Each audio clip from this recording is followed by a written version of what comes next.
શું તમે કોઈ સ્કૂલમાં શિક્ષક છો કે એજ્યુકેટર છો? તો આ વિડીયો તમારા માટે છે. દિવાળી પછી વેકેશન પૂરું થઈ ગયું છે અને સ્કૂલ શરૂ થઈ ગઈ છે અને આપણી ડ્યુટી પણ શરૂ થઈ ગઈ છે. આપણે સૌ જાણીએ છીએ કે ફિઝિકલી અને મેન્ટલ હેલ્થની ઇફેક્ટ બાળકોના ગ્રોથમાં કેટલી પડે છે. પણ શું તમે જાણો છો કે એઝ એ ટીચર તમારી ફિઝિકલી અને મેન્ટલ હેલ્થની ઇફેક્ટ તમારા સ્ટુડન્ટ્સ ઉપર પણ પડે છે?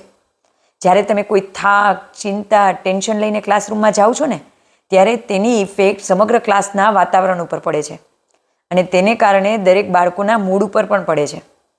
આના સોલ્યુશન રૂપે હું મારા ઘણા ટીચર્સ ટ્રેનિંગ પ્રોગ્રામમાં કહેતી હોઉં છું કે તમારા ક્લાસરૂમની બહાર એક અદૃશ્ય થેલી રાખો.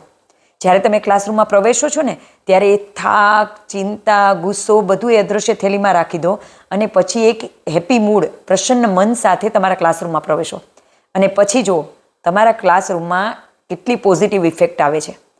આ તમે ધીરે ધીરે પ્રેક્ટિસ કરતા જશો ને, તો આની ઇફેક્ટ તમને ખુદને જ દેખાશે. સાથે આપણે as a teacher, as a educator ઘણા બધા રૂલ્સ બાળકો પાસે ફોલો કરાવવાના હોય છે, ઘણું ડિસિપ્લિન શીખવાડવાનું હોય છે.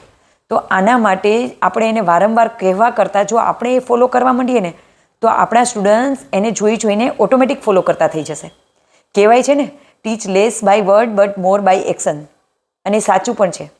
જે તમારે તમારા સ્ટુડન્ટ્સ પાસે કરાવડાવવું છે, કહેવડાવવું છે, રૂલ્સ ફોલો કરાવવા છે, બસ માત્ર તમે એનું અનુકરણ કરો. તમારા સ્ટુડન્ટ્સ તો તમને જોઈ જોઈને ઓટોમેટિકલી કરી લેશે.